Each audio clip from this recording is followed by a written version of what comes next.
Guys, I'm starting to really wonder whether or not children should be in therapy.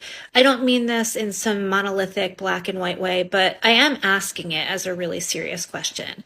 And I'm asking it as a therapist who knows the limits of what this work can do, and as an adult who was a child put in therapy. When my parents were the ones who needed to be in therapy, and many of the other systems that I was interfacing with needed mental health interventions, but I didn't. And I certainly couldn't make the changes necessary to manage my own anxiety.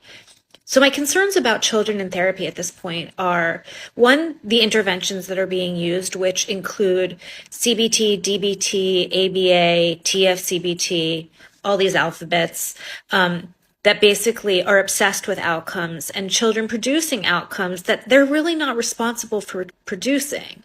And most of these outcomes are fixated on the idea that children are supposed to think differently, but have not much to do with helping children play, attach, and learn to trust.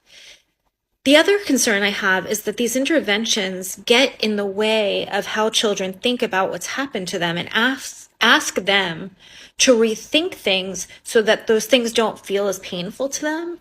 And in fact, we need the rawest data of how things feel to children because that's where the truth lies. That's how we know how much harm is really happening. And we can't get in there and edit that if we want access to truly changing the well-being of children.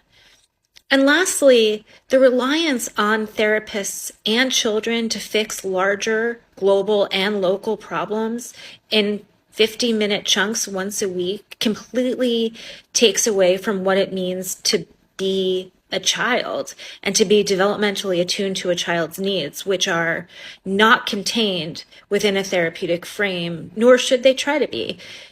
Most importantly, if a kid's in therapy and their parents aren't, I wouldn't serve that family. I just wouldn't. It doesn't seem just.